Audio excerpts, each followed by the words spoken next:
Have you ever wondered how the British rule reshaped the landscape of India, particularly Karnataka? The advent of British rule ushered in a wave of changes across the Indian subcontinent.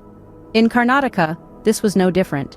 The districts of Dharwad, Gadag, Haveri, Vijayapura, Bagalkot, and Belagavi, once under the Peshwa, were incorporated into the Bombay Presidency in the year of 1818.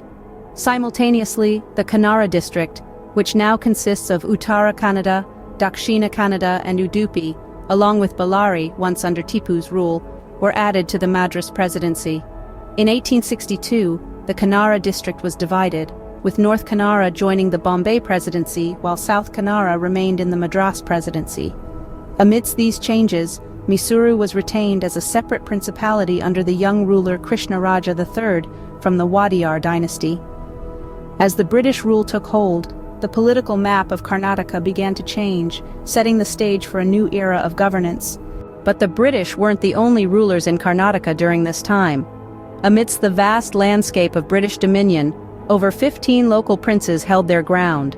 These rulers, most of them Marathas, governed small Kannada principalities. The likes of Jamkhandi, Aunda, Ramdurg, Mudhol, Sandur, Higher Kurundawad, Jath, Sangli, Kolhapur, Miraj, Kiriya Kurundawada, Akalkote, and others held their own against the British rule. Yet among these, Mysuru stood out as the nucleus of Karnataka. The Wadiyar dynasty's prince, Krishnaraja III, ascended the throne as a boy in 1799 and remained at the helm, fostering the vibrant Kannada culture and literature. Mysuru, with its progressive statehood, became a beacon of cultural preservation and intellectual progression. It was here that the Kannada identity was nurtured and safeguarded from the encroachment of foreign influences. While the British held sway, the local princes continued to influence the cultural fabric of Karnataka. Their rule, a testament to resilience and cultural preservation, played a crucial role in shaping Karnataka's unique identity. The British rule, however, would eventually eclipse these local powers. A pivotal moment was the Nagar Uprising of 1831. This rebellion against the ruling prince marked a turning point in the history of Karnataka. The East India Company, seizing this opportunity, assumed control of Mysuru administration, marking the commencement of a new era. For 50 long years, Mysuru, the heartland of Karnataka, was ruled by British commissioners. This period was marked by significant changes in the administration, economy, and society of the region. The British introduced new systems of taxation, land revenue, and justice. They built roads, railways, and introduced English education. Their rule, however, was not without resistance and resentment. Amidst this new order, Krishnaraja III, the erstwhile Prince of Mysuru, was an iconic figure. Despite losing his political power, he retained his cultural influence.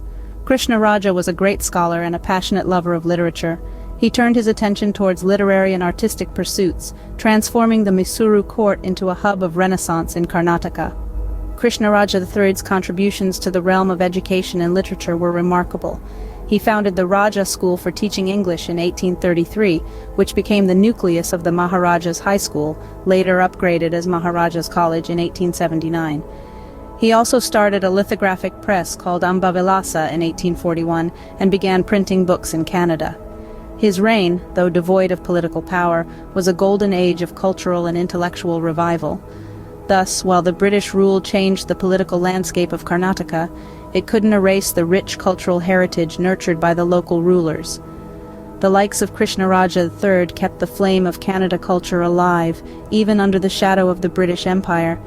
It's a testament to the resilience of the region's culture, and a reminder that political dominance can't suppress the spirit of a people and their heritage.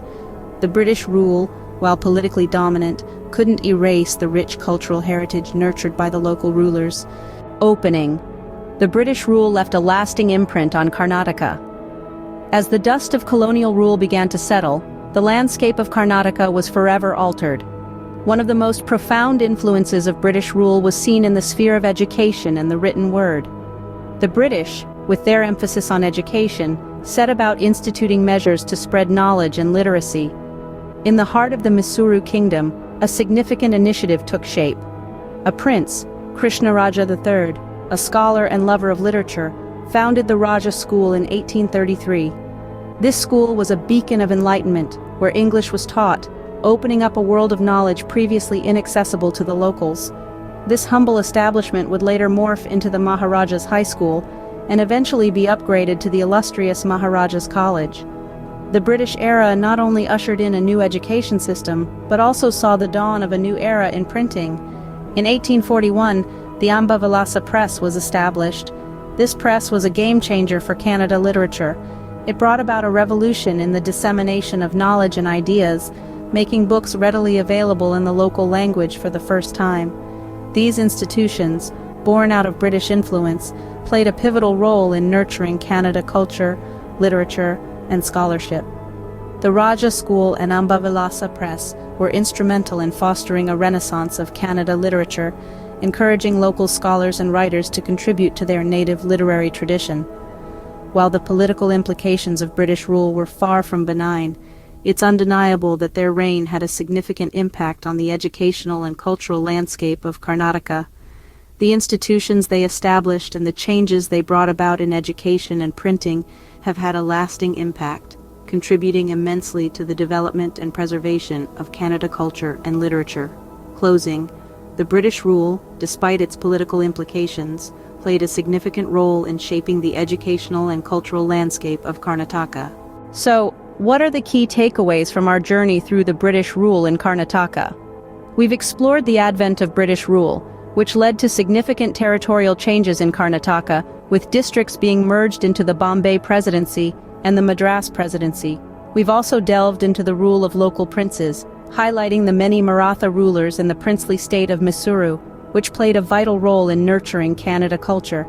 Then we examined the British takeover, marked by the Nagar Uprising of 1831, and the subsequent 50 years of British commissioners ruling over Mysuru.